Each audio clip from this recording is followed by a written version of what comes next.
अस्सलाम वालेकुम एवरीवन, मेरा नाम वजी है और आज की जो हमारी वीडियो है ये 6 किलोवाट सोलर सिस्टम की कंप्लीट इंस्टॉलेशन गाइड पे है। कोटेशन कह लें, क्योंकि बहुत लोग कोटेशन मांगते हैं तो मैंने कहा एक वीडियो फॉर्मेट में कोटेशन आप लोगों के साथ शेयर कर दूं।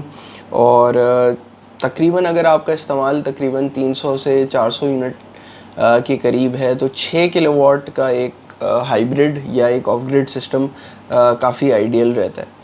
और बहुत जगहों पे नेट मीटरिंग अनफॉर्चुनेटली अब नहीं हो पा रही है कराची में, क्योंकि ग्रिड जो है ज़्यादातर ग्रिड की कैपेसिटी वो पूरी हो गई है, तो जिसकी वजह से आप ऑन ग्रिड सिस्टम्स अब बहुत सारे लोग नहीं लगा सकते। तो जाहिर है उनके पास सिर्फ एक ही ऑप्शन है कि वो हाइब्रिड या एक ऑफ ग्रिड सिस्टम पे जाएं और बैटरीज़ के साथ वो अपना सिस्टम इंस्टॉल कर लें और जितना भी वो अपना बिल कंट्रोल कर सकते हैं, उसको रिड्यूस कर सकते हैं वो रिड्यूस करें। बिल को ज़ीरो करना तो ज़ाहिर है बड़ा मुश्किल हो जाता है अगर नेट मीटरिंग नहीं है, लेकिन आप अगर प्रॉपर तरीके से सिस्टम एक इंस्टॉल हो तो काफ़ी हद तक आप बिल अपना कंट्रोल कर सकते हैं।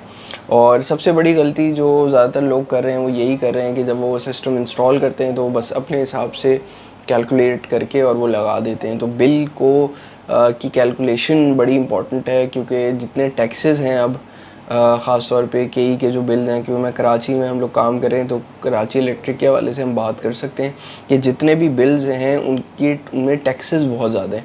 अब टैक्सेस को ऑफसेट करने के लिए आपको सिस्टम तकरीबन ऑलमोस्ट दो गुना बड़ा सिस्टम आपको लगाना पड़ेगा, तब जाके वो टैक्सेस ख़त्म होते हैं और फिर आपका बिल ज़ीरो या आप नेगेटिव उसमें चले जाते हैं।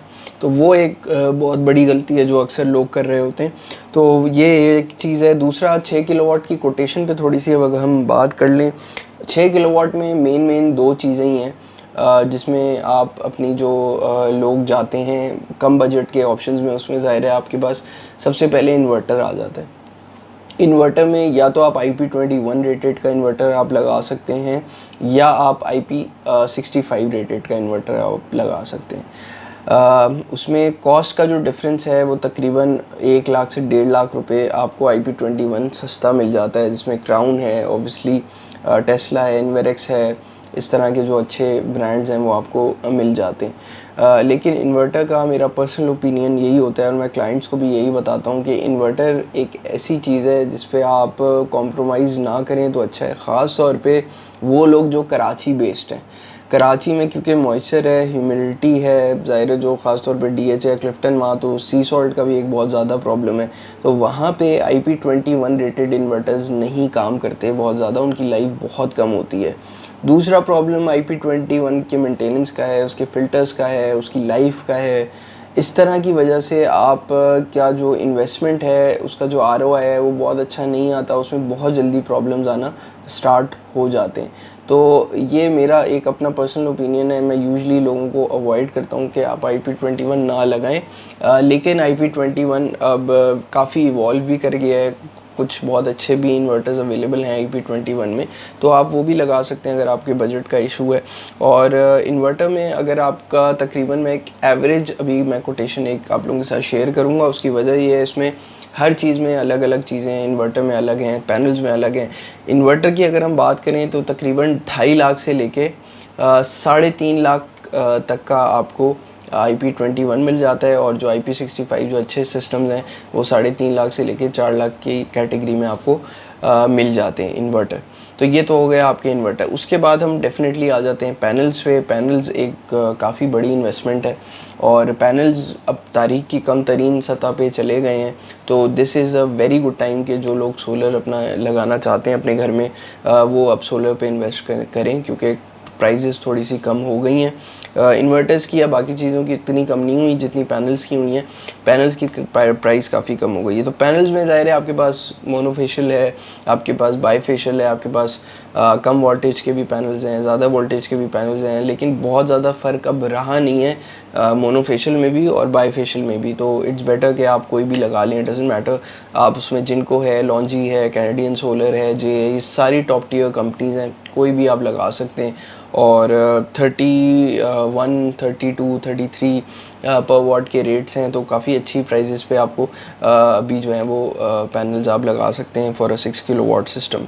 उसके बाद हम मैकेनिकल या जो स्ट्रक्चर वर्क है उस पर भी बात कर लेते हैं।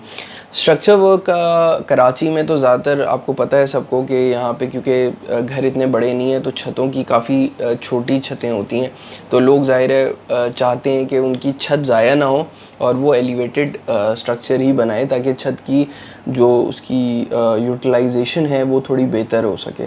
तो अगर आप एक 6 किलोवाट का स्ट्रक्चर बनाते हैं तो वो तकरीबन आप समझ लें कि 1.5 लाख से लेके 1,70,000 रुपये उसकी कॉस्ट आती है। विद वॉकवे तकरीबन एक 50, एक 70 और विदाउट वॉकवे थोड़ी सी प्राइस। तो ज़ाहिर है उसमें फिर आपके क्वालिटी वर्क पे भी डिपेंड करता है कि आप कौन सा गेज यूज़ कर रहे होते हैं। हम लोग जो सिस्टम इंस्टॉल करते हैं हम 14 गेज का पाइप यूज़ करते हैं और गार्डर भी काफ़ी हाई क्वालिटी का यूज़ करते हैं। तो ये it all depends obviously on the quality. इसमें बहुत तरीके हैं जो है ना डंडियाँ मारने के, तो बट ये कि इसमें हम 14 गेज का स्ट्रक्चर हम लोग यूज़ कर रहे होते हैं। उसके बाद इलेक्ट्रिकल वर्क पे हम थोड़ी सी बात कर लेते हैं। 6 किलोवाट में जो इलेक्ट्रिकल वर्क है उसके अंदर भी आप बहुत तरीके से कॉस्ट कटिंग की जा सकती है। उसमें आप वायर पे जो है वो आप कॉस्ट कटिंग अक्सर लोग कर रहे होते हैं। हम लोग जो वायर यूज़ करते हैं वो 6 mm की यूज़ करते हैं जो है। इसके अलावा आप एक्सएल पी केबल्स होती हैं वो भी आप यूज़ कर सकते हैं, लेकिन ज़ाहिर है उसमें कॉस्ट वेरिएशन काफ़ी ज़्यादा आ सकती है। फिर ज़ाहिर है ब्रेकर्स हैं, आप थोड़े से बेहतर ब्रेकर्स चिंट की लेवल ऑफ क्वालिटी अगर आप यूज़ करते हैं तो ज़ाहिर है उसमें कॉस्ट का डिफरेंस आ जाता है। जो एक मिड टियर ब्रेकर्स हैं जिसमें टॉमसन है या हाइमिल है या बाकी और ब्रांड्स हैं वो भी आप लगा सकते हैं which is of a good quality as long as कि वो ओरिजिनल ब्रेकर्स हों, तो उसका कोई ऐसा इशू नहीं है, वो भी आप लगा सकते हैं। तो इलेक्ट्रिकल वर्क की अगर हम बात कर लें तकरीबन 95,000 से लेके 1,20,000 रुपये तक की इसकी कॉस्टिंग चली जा। सबसे इम्पॉर्टेंट बैटरी है। बैटरी जो है इसमें आपके पास दो ऑप्शन हैं 6 किलोवाट के लिए। 6 किलोवाट का यूजली एक 48 वाट का सिस्टम है, तो उसमें आपके पास या तो आप डीप ट्यूबलर लगाएंगे या आप लिथियम की बैटरी लगाएंगे। डीप ट्यूबलर जो है डेफिनेटली वो इतनी सुपीरियर बैटरी नहीं है जितनी लिथियम है, और lithium is way better than deep tubular. अगर आप लिथियम लगाते हैं तो तकरीबन 3.5 लाख से 4 लाख के बीच में लिथियम लग जाती है। वेराज अगर आप डीप ट्यूबलर लगाते हैं और थोड़ी हैवी बैटरी लगाते हैं 4, तो तकरीबन 2.5 लाख से लेके 2,80,000 रुपये तक की बैटरी बन जाती है। तो तकरीबन लाख से 1.5 लाख रुपए का डिफरेंस अभी भी है। लेकिन डीप ट्यूबलर जो लिथियम बैटरी है वो बहुत सुपीरियर है। उसकी 4-5 रीज़न्स हैं। सबसे इम्पॉर्टेंट ये है कि उसकी लाइफ बहुत ज़्यादा है। उसका डेप्थ ऑफ डिस्चार्ज जो है 90% है। डीप ट्यूबलर का जो डेप्थ ऑफ डिस्चार्ज है वो 50 to 60% है। फिर ये है कि इसकी लाइफ ज़्यादा है। 6,000 लाइफ साइकिल्स के करीब अब तकरीबन सारी अच्छी बैटरीज़ आ रही हैं। डीप ट्यूबलर की इतनी ज़्यादा लाइफ नहीं है, 2 से 3 साल की लाइफ है। लिथियम की मैंने बताया कि 10 साल की लाइफ है, तो बहुत ज़्यादा एक डिफरेंस है। फिर प्लेसमेंट का बहुत ज़्यादा लिमिटेशन है डीप ट्यूबलर के साथ। डीप ट्यूबलर आपको एक सर्टेन जगह पे ही आप उसको प्लेस कर सकते हैं क्योंकि उसके अपने फ्यूम्स बहुत ज़्यादा हैं। लिथियम में इतनी लिमिटेशन नहीं है प्लेसमेंट के हवाले से। ज़ाहिर है बेहतर है आप उसको थोड़ी सी ठंडी जगह पे रखें, लेकिन इतना ज़्यादा प्रॉब्लम नहीं आता जितना डीप ट्यूबलर में आता है। उसके टेम्परेचर्स को भी आपको बेहतर मेंटेन रखना पड़ता है और बाकी सारी चीज़ें, वरना वो परफॉर्मेंस उस तरह की वो आपको नहीं देगा। फिर ये कि लिथियम में आप हैवी लोड बेहतर तरीके से रन कर सकते हैं।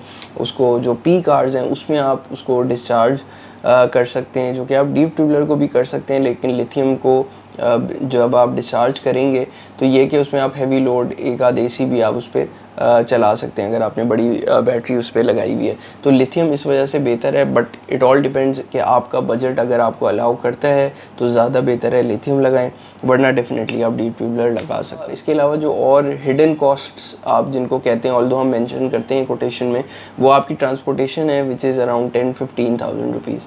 तो ये टोटल है। इसमें अर्थिंग जो है अगर कोई कराना चाहता है तो अर्थिंग की भी एक एडिशनल कॉस्ट है। लेकिन अगर हम 6 किलोवाट का सिस्टम एक अच्छा अगर आप बहुत सिस्टम लगाते हैं तो ये तकरीबन आप समझ लें कि 10 लाख से लेके 12-12.5 लाख के बीच में आपका एक बहुत अच्छा 6 किलोवाट का सिस्टम जो है वो डिज़ाइन हो सकता है।